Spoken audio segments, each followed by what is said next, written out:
Okay. All right. Well, good morning, everyone. Happy Friday. I'm going to go ahead and call the Transportation Committee of Friday, August 27th to order. I think we'll start off with, if we could, if Lindsay, if you can call the roll. Okay, I will go ahead and do that. Let's start with, we have Khalil Clemens in for Chuck Abraham. Yes, I'm here. Okay, Darwin Burkhart, Kevin Carrier. I'm here. Good morning, everyone. Thank you. Lynette Ciavarella. Here. Leah Mooney for CTA. Here. Is John Donovan here? Doug Ferguson. Here. Tony Griep. Donovan's here. Oh, thank you, John. And Lisa Lawson Stark, Robert Hahn, Jessica Hector Sue, Morning. John Paul Deepla, Here. Good morning. Tom Kelso. Here.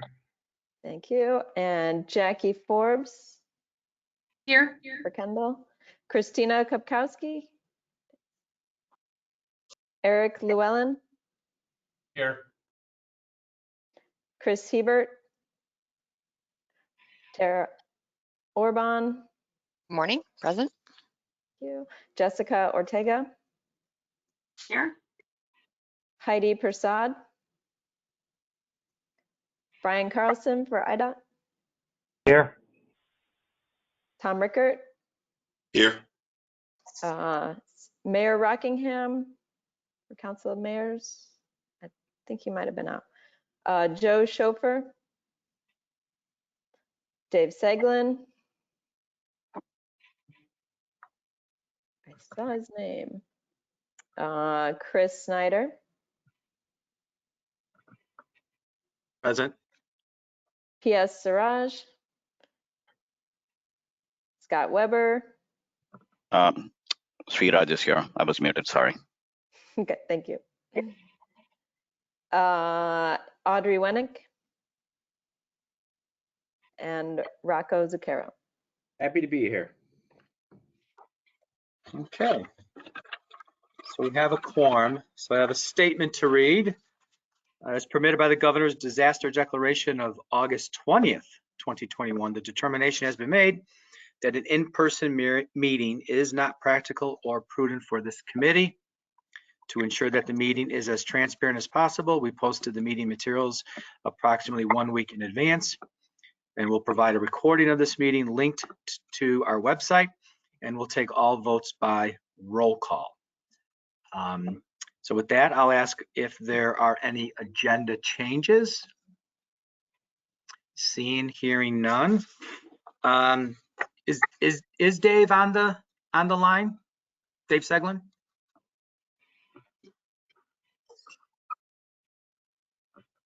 I am not seeing him.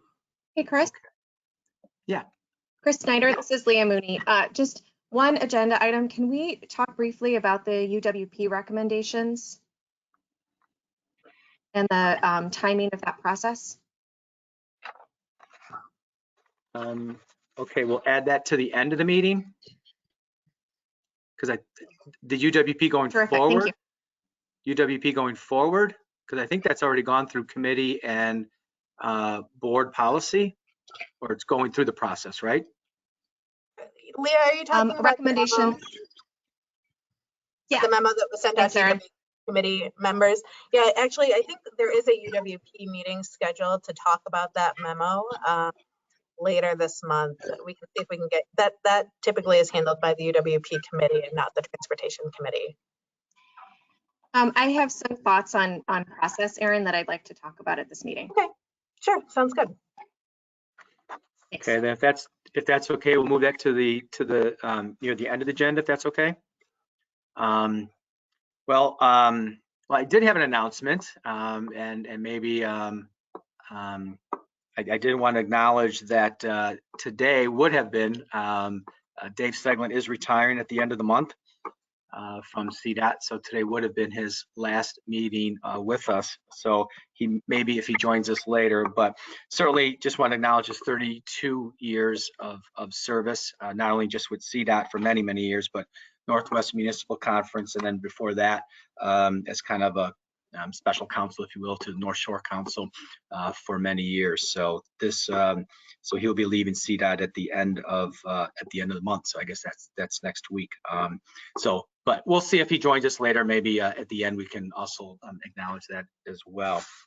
I'll move on, if we will, to approval of the minutes. So do I have a motion to approve the minutes of July 16th, 2021? Rickert moves. Second. Here with a second. Who was second? Kevin, Lake County. Okay, thank you, Kevin. Thank you. Are there any comments? Hearing, seeing none, I'll ask for a roll call. Okay, Khalil Clemens,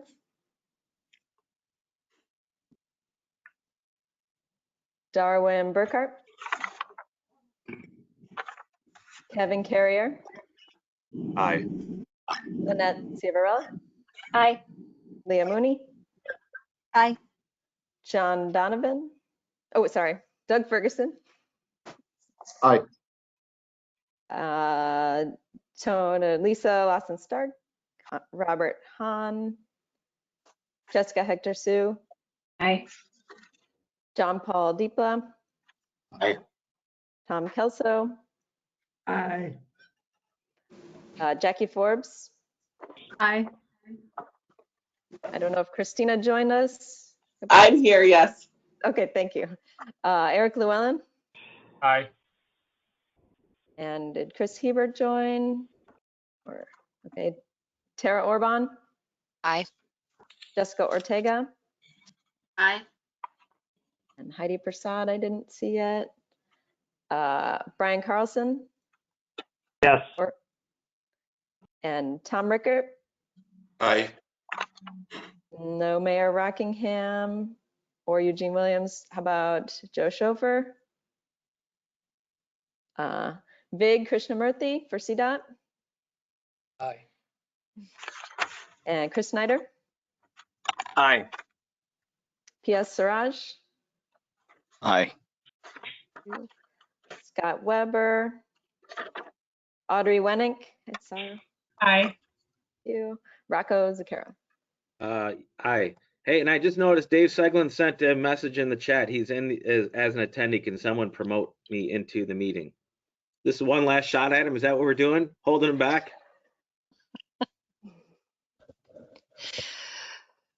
I believe he's been added. Oh, okay. I got you back, Dave. Dave who? So, okay, thank you. The motion carries. Moving on to agenda item 4, committee updates, committee reports. We'll ask that Aaron give us an update of the CMAP board activities as well as agency activities. So I'll turn it over to Aaron.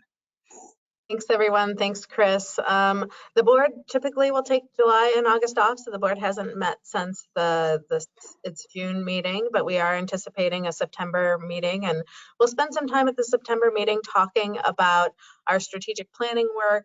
We are embarking on a process to develop a 5-year plan for our work. We've got our 2050 plan and we've got our annual work plan and budget.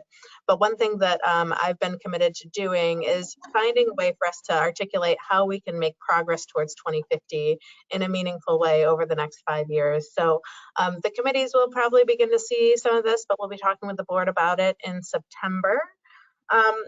And one of the things that we've been doing is identifying ways where we can focus our work and have a meaningful impact based on the authorities that we have as an agency and the funding that we have and our staff capacity. And so we're really focusing on transportation, obviously, right? It's one of our areas of expertise, but also thinking about how we can begin to address climate as a region here, and then also our regional economic competitiveness as well. So those are sort of the three areas where we're bucketing our work to have a more meaningful impact over the coming years as we try and achieve our 2050 goals. I also wanted to thank the committee for your flexibility in regards to meeting in person versus meeting virtually. The governor's disaster declarations can only be issued for 30 days, but we anticipate that they will continue to come rolling out every 30 days. But because of this, we will need to be a little bit flexible in our planning for committees. We did send out a survey of our committee members across the board to understand who would be able to make it in person and who, challenges, because we have so many different committees. And one of the things that we found is that, committees like Transportation Committee, our board, our MPO, committees that have a sort of approval authority for the funding in our region are, recognize that they are in fact public bodies. And so a number of our working groups, I'll say, like we've got a bike ped task force, the regional transportation and operations group that we convene.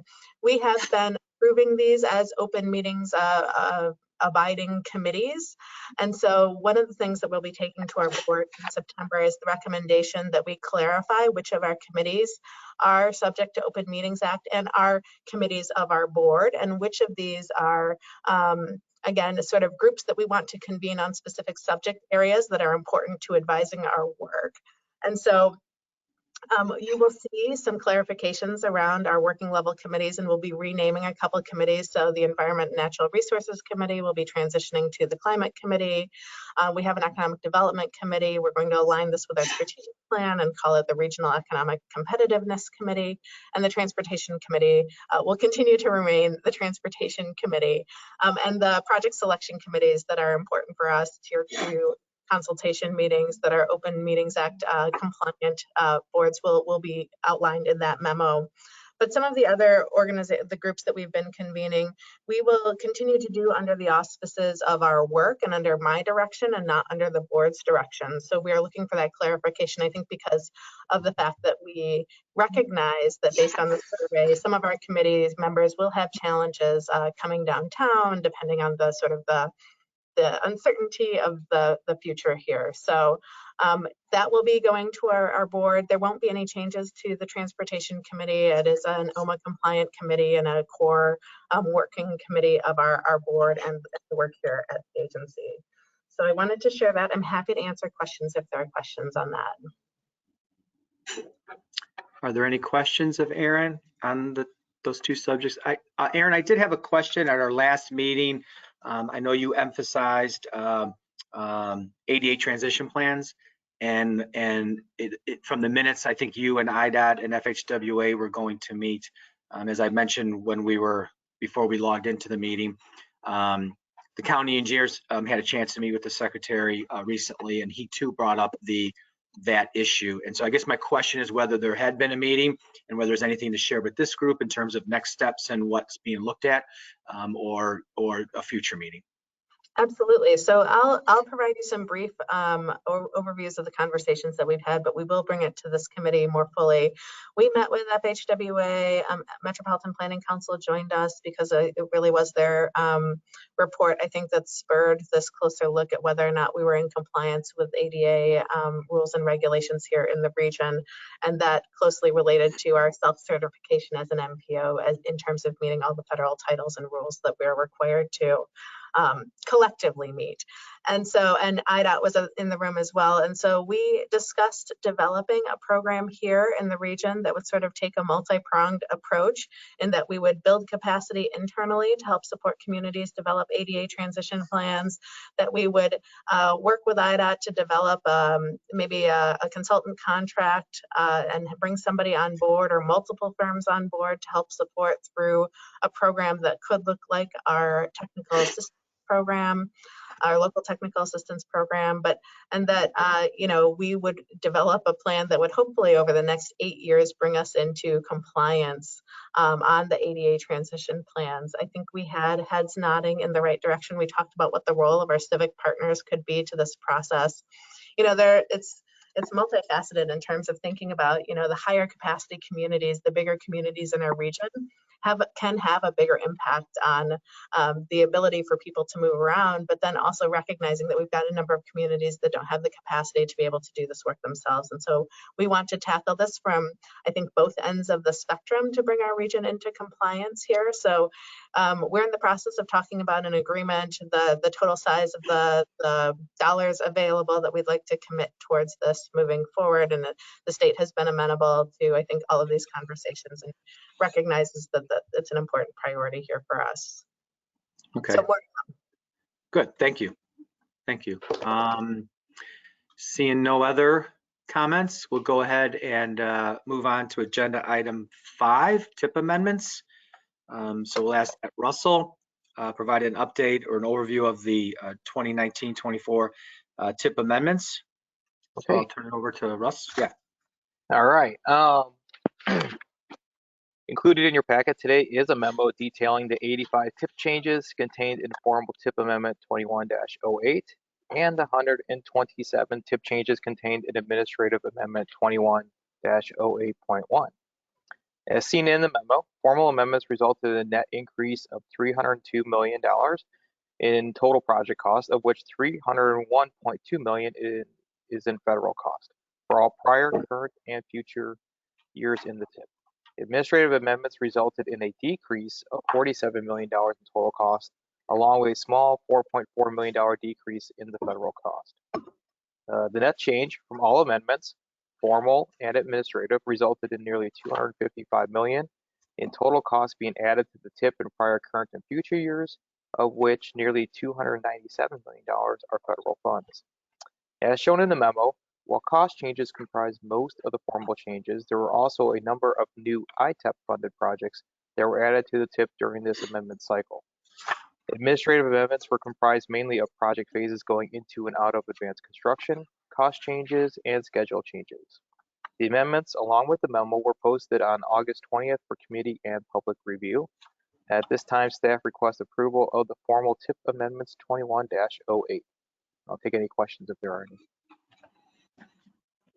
Okay, thank you, Russell. Are there any questions?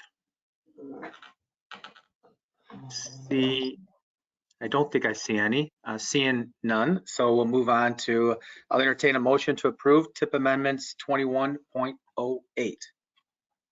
Tara Orban, so moved. Thank you, Tara. Eric Llewellyn, second. Thank you, Eric. The motion is seconded. There were no questions, so we'll ask that Lindsay call the roll. Okay, I'm going to start with Khalil. I'm not sure if he can unmute. Okay. Yes, aye. Sorry. Thank you. Darwin, I did not see. Kevin Carrier. Aye. Lynette Ciavarella. Aye. Leah Mooney. Doug Ferguson. Aye. Lisa Robert. Jessica Hector Sue. Aye. John Paul Deeplow. Aye. Tom Kelso.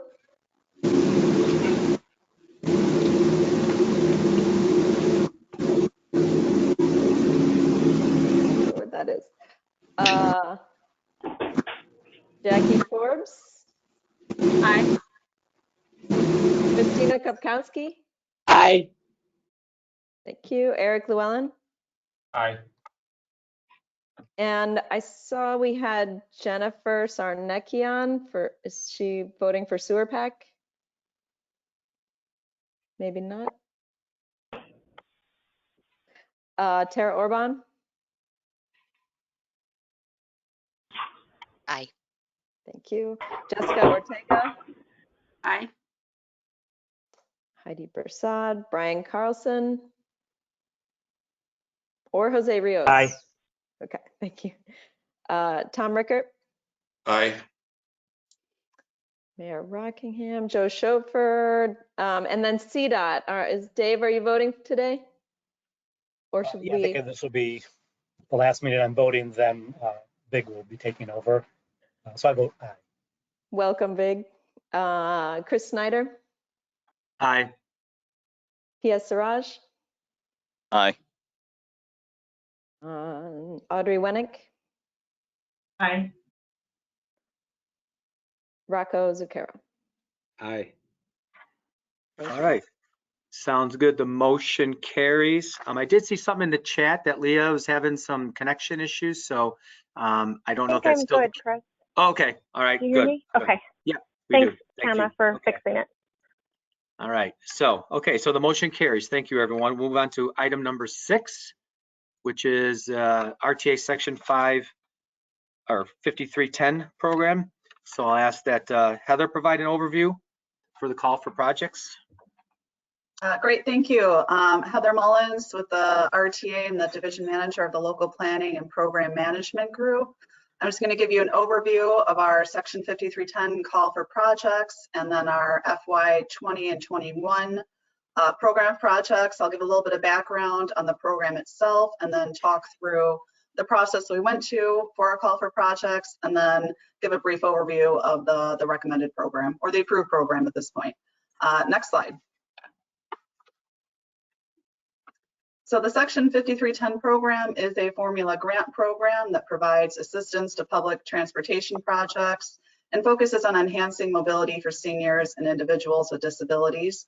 The RTA has administered this program and similar federal programs since 2006. We became the designated recipient for Section 5310 with IDOT in 2013.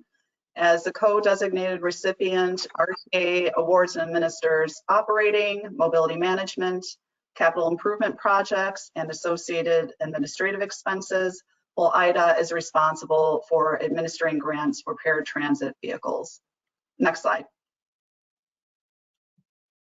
Project selection for the program is guided by our Coordinated Public Transit Human Services Transportation Plan, also call this the HSTP, which was recently updated and adopted by the RTA in March of this year. Our locally developed HSTP identifies transportation needs for individuals with disabilities, seniors, and people with low incomes, provides strategies for meeting these local needs, and prioritizes the services and projects for funding and implementation. Next slide. So the HSTP recommended 9 different goals and strategies to help meet the transportation needs of seniors and people with disabilities in our region. They're all listed here on this slide. Selected projects must meet at least one of these goals. All of them do, and several of them meet more than one goal. There are 3 goals that the projects meet. The first goal, establish mobility management and travel training networks. The second is goal number 2, which is expand areas and hours. And the third is goal number 7, which is explore collaboration and consolidation of similar services. Next slide. So this just provides an overview of the timeline for our call this year. We opened up the call for projects on March 22nd. Applications were due about a month later on April 22nd. We spent May and June reviewing the applications, and our project selection team scored and ranked the project, which gave us our recommended program, which was open for a public comment period during the month of July. And then the recommended program was approved by the RTA board last week. We do a call for projects every other year, and we combine 2 years of funding. So we won't be doing another call for projects until 2023. Next slide. The funding for this year's call was higher than a normal year due to the addition of federal relief funding. We had a total of $10.8 million in federal funds, and this was comprised of funding from our FY 20 and 21 annual appropriations for Section 5310. That was $9.7 million. And we also had the addition of $1.2 million in Section 5310 funding that was appropriated to our region from the American Rescue Plan Act. I also want to note that separate from the competitive program selected for the call for projects, we did have an additional $1.2 million in Section 5310 funds that were authorized under the Coronavirus Response and Relief Supplemental Appropriations Act, which we call CRISA, and we awarded that funding to PACE for expenses related to operating the regional call center. And just due to the timing of the availability of the CRISA funds and the timing of the call for projects, We just didn't include that pot of funding in the competitive program. Next slide. So we received 13 applications that totaled $20 million, which made us over program by about $10 million. So this was a very competitive program. Many of the applicants that did receive funding received less than what they applied for, but we are confident that everyone has enough funding to sustain their service over the next 2 years. Many of the projects are current subrecipients, so should be familiar to you. The applications were reviewed for program eligibility by the RTA and in conjunction with our project selection team, which is composed of staff from IDOT, CMAP, Easter Seals, and the RTA. And as a result of that review, we do have these 12 projects that were approved in the program. Just a couple notes on the grantees. We do have one new project this year, which is a project that was submitted by the Ray Graham Association, which is actually a planning study that's going to look at the potential for human service agencies to coordinate their services. Also, $300,000 in administrative funding will be going to the RTA to administer the program, and this just comes off the top of our available funding and was not a competitive program or competitive project. So we do have total awards of $10.8 million in federal funds. Project sponsors are committed to providing $8.1 million in local match. So we do have a total program budget of $19 million this year. Next slide.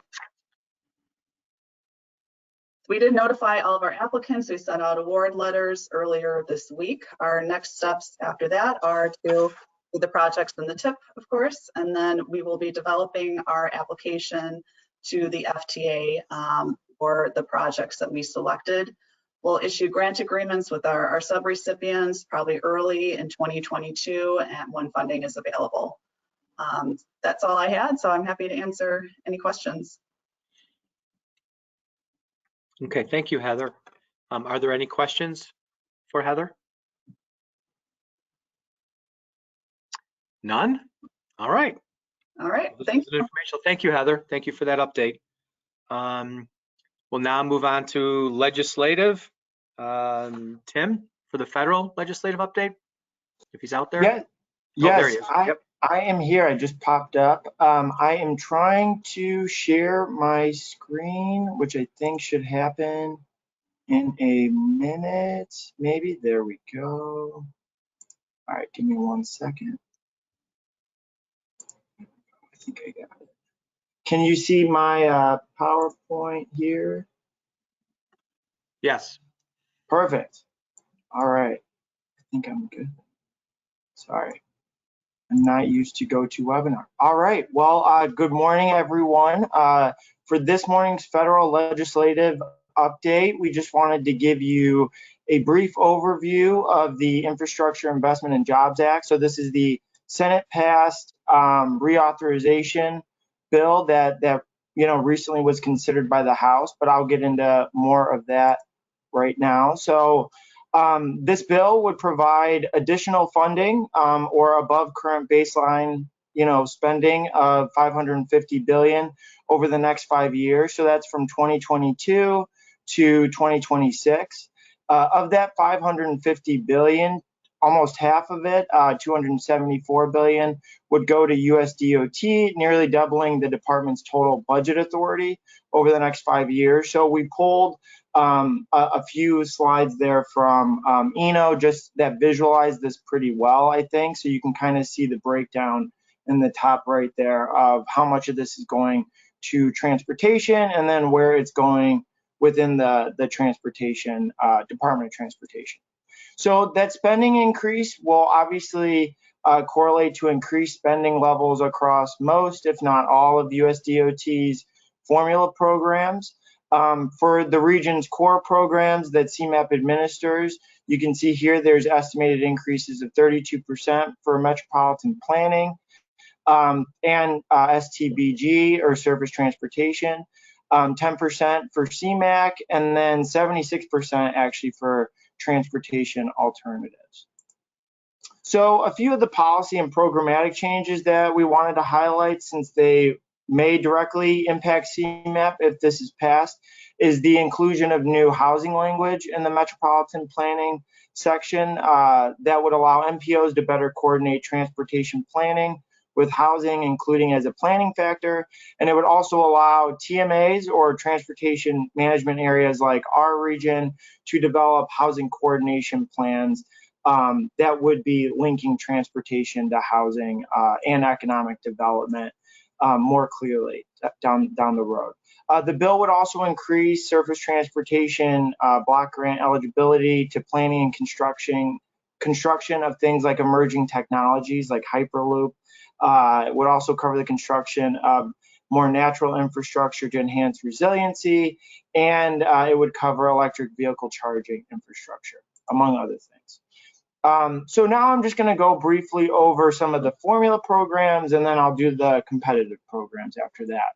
So for some of the new formula programs, there's a new carbon reduction program that would provide funding to states. So that's $6.4 billion over the next 5 years. That program would be formatted in a way similar to the surface transportation block grant program. It has a 65% sub-allocation that would invest in projects that support a reduction in transportation emissions, such as public transit projects, freight mitigation, congestion pricing, infrastructure, and many other things. The next one there, the PROTECT program, would provide funding to states for resilient infrastructure investments, so $7.3 billion over 5 years. This also includes competitive funding that MPOs would be eligible for at 100% federal share to develop things like a resilience improvement plan to assess vulnerabilities to current and future weather events, natural disasters, and other changing conditions. So we'll be on the lookout for that if this bill passes. There's also a new electric vehicle formula program and competitive program. So $5 billion to states in formula funding, $2.5 billion in that competitive funding pot to both states and regions to build out electric vehicle charging infrastructure. And whenever I say regions here, you can assume that I'm talking about not only MPOs, but also local governments. Lastly, there's a bridge investment program that would provide $27 billion in formula funding to states, and then $12.5 billion to states and regions for competitive funding for those same bridge investments. This also includes a 15% formula set aside for local, off NHS system bridges. So next we have a few competitive grant programs that we wanted to highlight, just so we as a region can keep these on our radar. The first one is the Congestion Relief Program. This has been a priority for Senator Duckworth.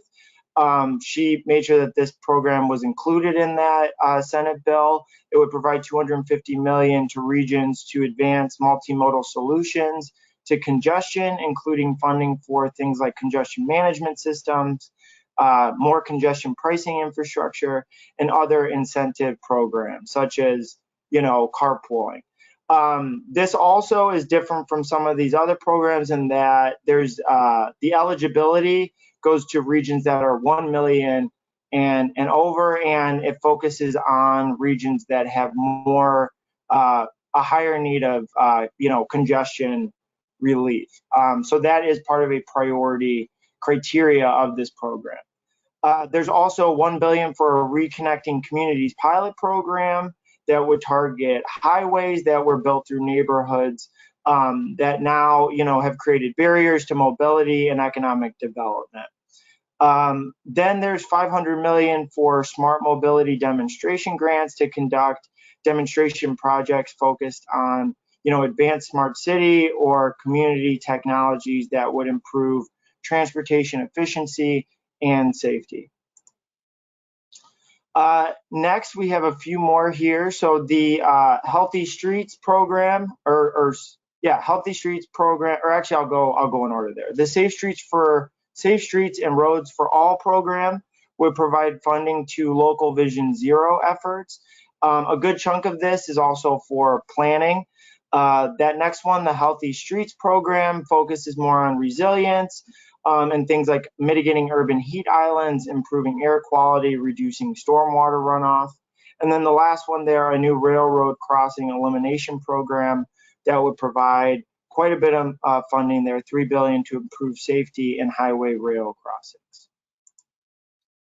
So last slide here, next steps. If this bill does pass, there will be, as you can see, a lot of new funding opportunities, new formula programs for the region to take advantage of. The latest that we've seen on timeline for passage, as you all may know, is that the House passed a budgetary rule this past Tuesday that would begin the reconciliation process in the Senate, not necessarily for this reauthorization bill, but for the next reconciliation bill.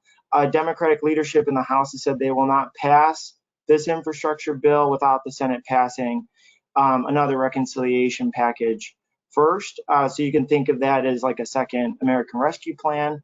House Democrats have indicated they would like those member-specific projects as well that were included in the INVEST Act. That was a process that we were all a part of in making sure that those projects were either in the TIP or could be added to the TIP.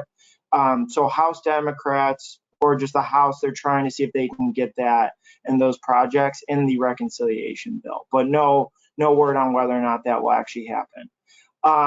And so, yeah, so part of that, when they passed that budget rule, was also they got reassurance from House leadership that there would be a vote by or on September 27th.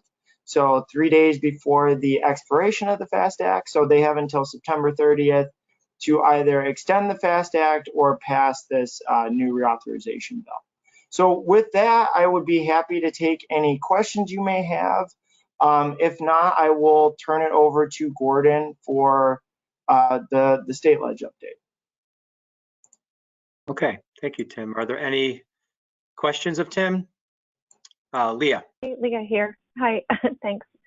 Not a question. I wanted to ask you, I know that this infrastructure bill is huge, but I also wanted to flag another competitive program that made it through, as far as I know, both the House and Senate version, which is the ASAP Act, or the ASAP piece, which would be competitive funding for making legacy transit rail stations accessible. And we worked hard on that with Senator Duckworth, and it's a real win for this region. It would apply to both CTA and Metra, and so I think we can celebrate that one too once it all passes.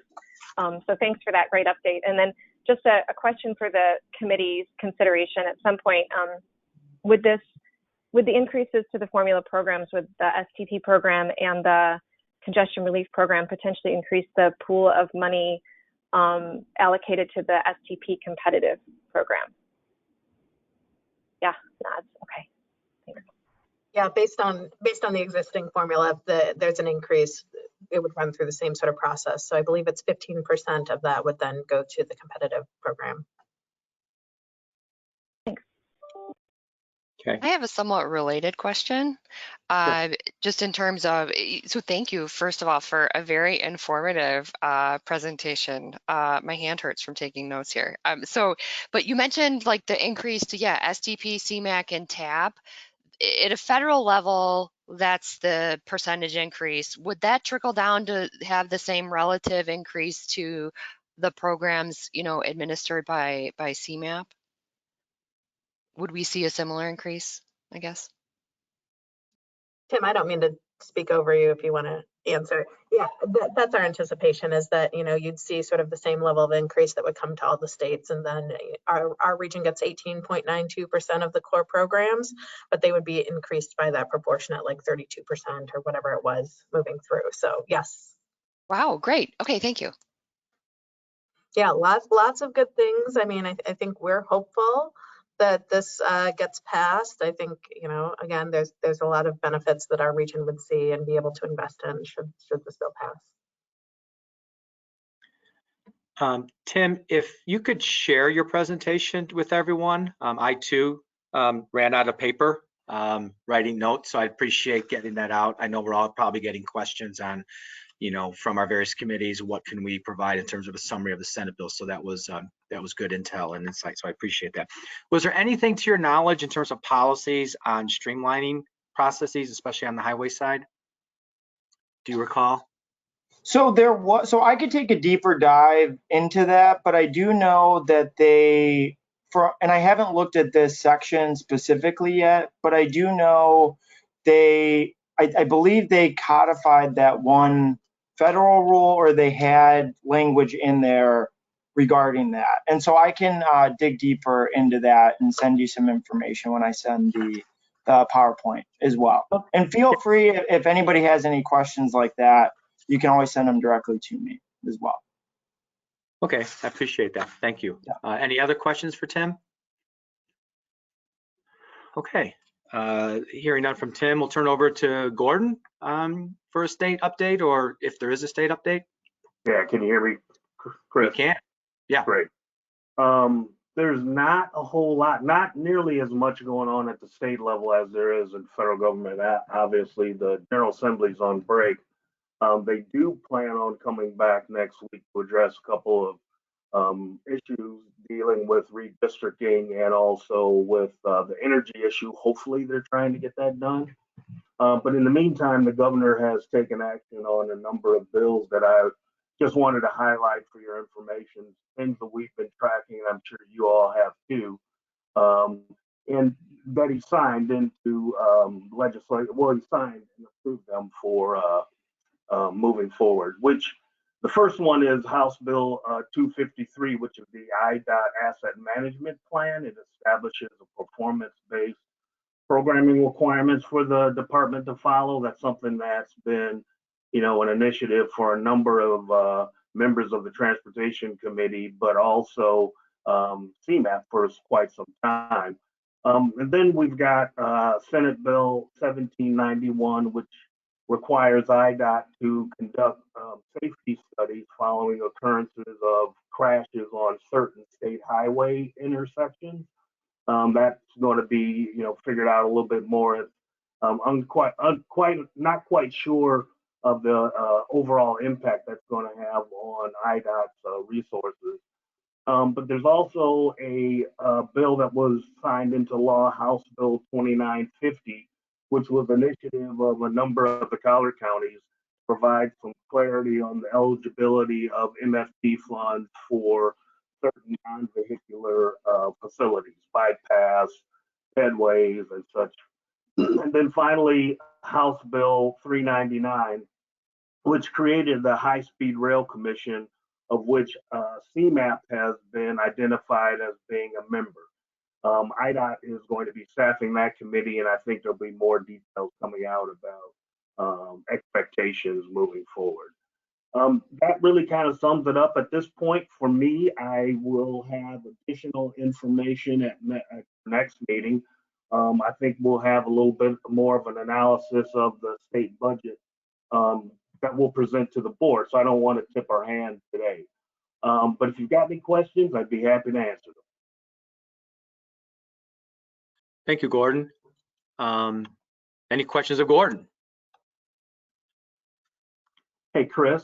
Yeah. One thing I did want to say, I wanted to, congratulate Dave Seglin on his retirement. Dave, I can't believe you got out ahead of me, but congratulations and best of luck to you.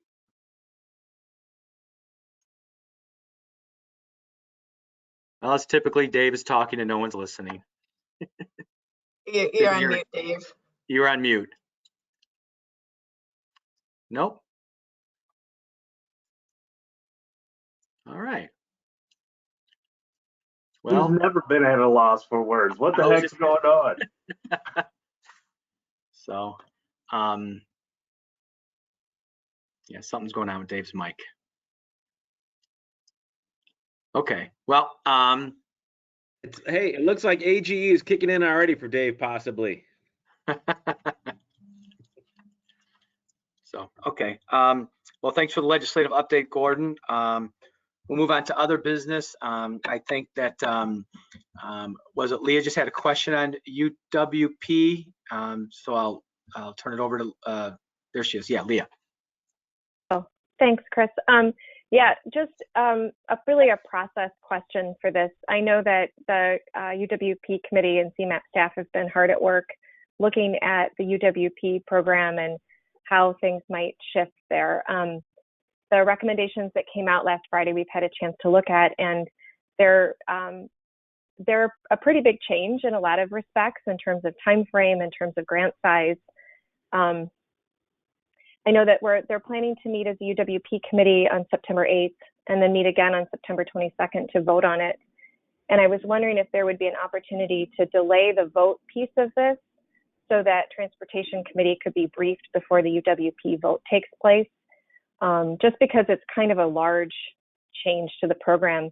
And there are a couple areas I think are worth considering. I mentioned the time frame of the grants being reduced, which from 5-year or grant agreements from 5 years to 3 years. I think there were a lot of good suggestions about sort of tightening up some of the reporting on that and also getting ahead of some of the procurement and some suggestions to work with CMAP to be able to have sort of pre-award authority to begin procurement once you know that you're getting a grant. But I also think that we really need to think about whether that might truncate some of the community engagement or outreach.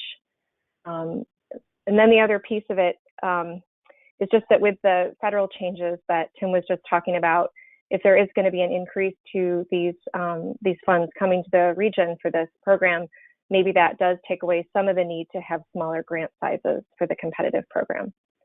And again, these are just initial thoughts, really. I think what I'm really thinking about is more like a question of process, and if we could have a Transportation Committee briefing to discuss before the UWP committee takes action. So I think typically, Leah, my understanding of the process is the UWP committee is a separate committee that has the authority for voting on this. So that conversation is representative of people on this committee, but is a different committee wholly. So, you know, the Council of Mayors is represented, the county engineers are represented, the transit agencies are represented.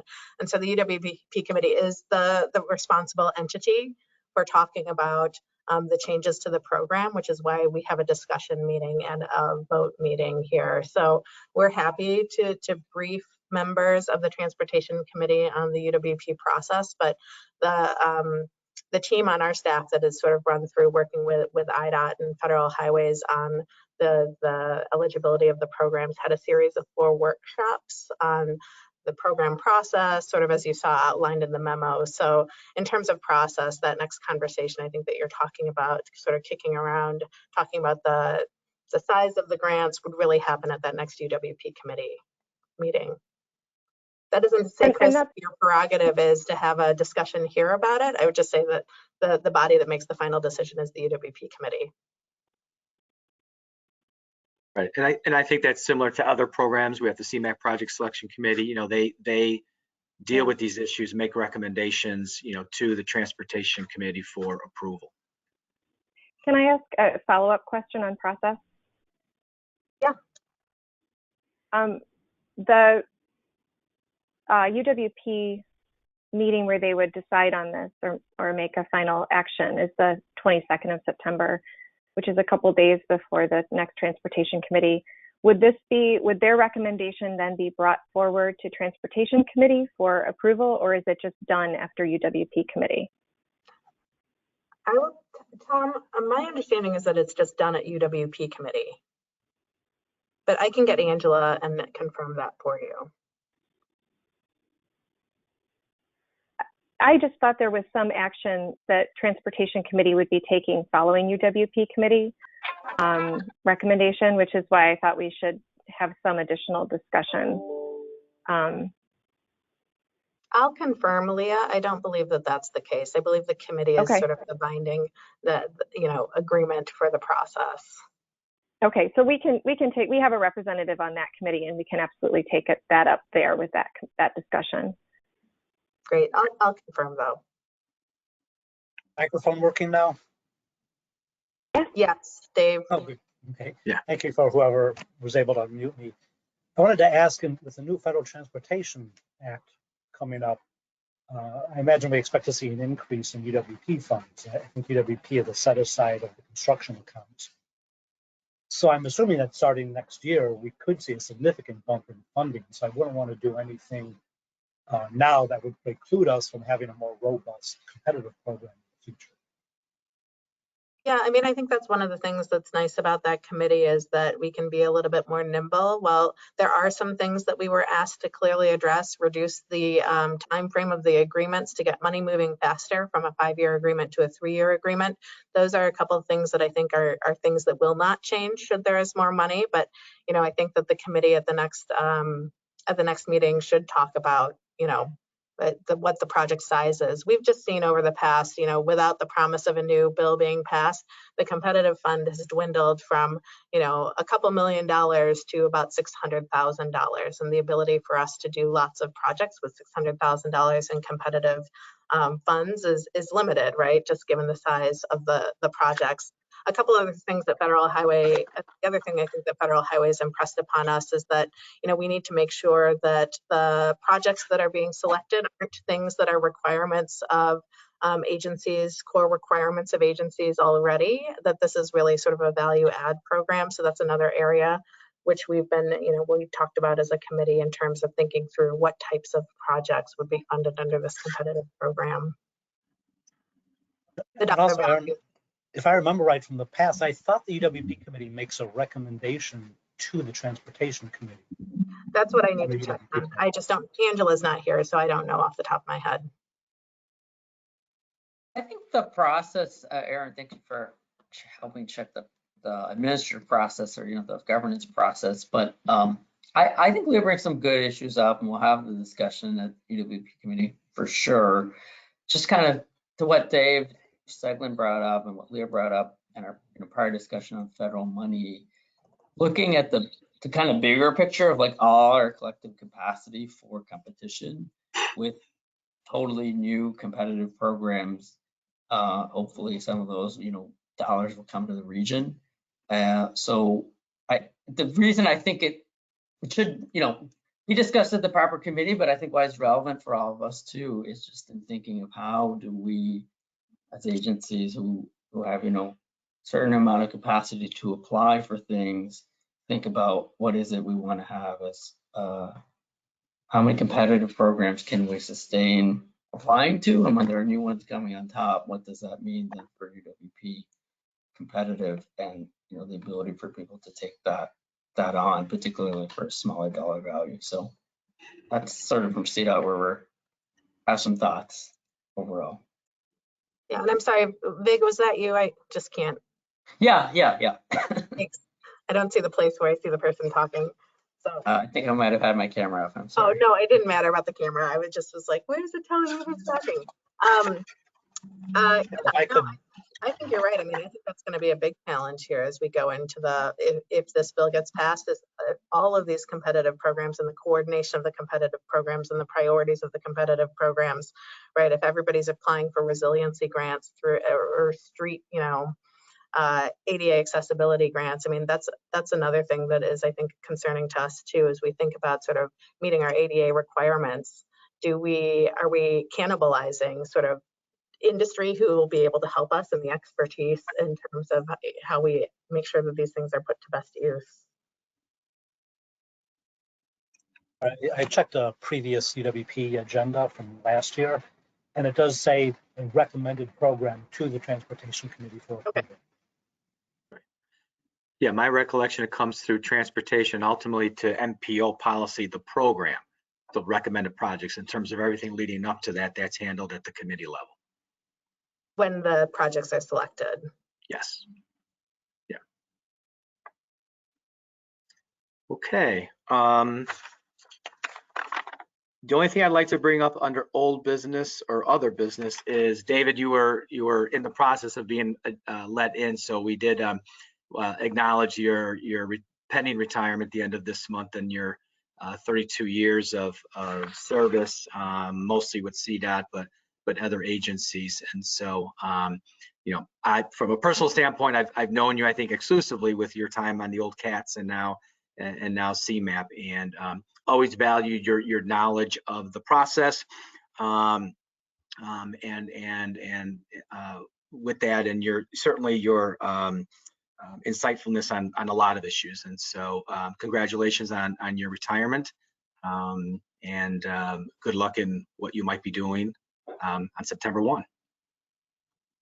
Thank you, Chris. I really appreciate that. And earlier when Gordon spoke, not sure how I got out first. I was just inviting all of you to join me. I think you should all put your notices in right away. I highly recommend it. And I also wanted to thank all of you for all of the kindness and help and respect that you've shown me over the 32 years, you and all the previous versions of you going back 3 decades. So just thank you very much. I appreciate it. Congratulations, Dave. With that, I'll open up to public comment. Lindsay or Doug, do we have any pre-submitted comments or any live comments? Chris, we did not receive any pre-submitted comments. If anybody in the attendees audience would like to make a public comment, please use your raise hand function to indicate that you would like to address the committee. Leah, did you want to say something? Oh, I was just hoping there would be more of a Dave Seglin bandwagon, wishing him well. And I've really enjoyed working with you, Dave, in a bunch of different capacities, and I've learned a lot from you. So I'll miss your calm and friendly disposition and everything, and I hope we stay in touch, and thank you for all of your years of public service.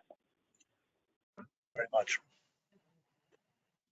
And I suspect that sentiment is, not only this committee, but everybody you've had the pleasure of working with over the years. Dave, I know CDOT will miss you, but hopefully you've trained them well, and Vig will be a nice replacement for you as we move forward. I have full confidence in my boss, Vig, to take my place on this committee. So. Perfect. All right. Well, with that, the next meeting of this committee is September 24th. And we'll know then in advance whether it's live or in person, right? Because these are only 30-day notices. So, so those of you, so we'll see what happens then. At this point, I will move for adjournment. Is this a formal action, or is this just I move and it's adjourned? If there's no other business before the committee, you as the chair have that ability. Okay. Okay, so I see there's no other business. I'm assuming there's no other business. So with that, I'll move the adjournment of today's meeting till September 24th, 2021. All right then. Sure. There's no, I mean, I don't move it, right? It happens. Okay. I'm still learning.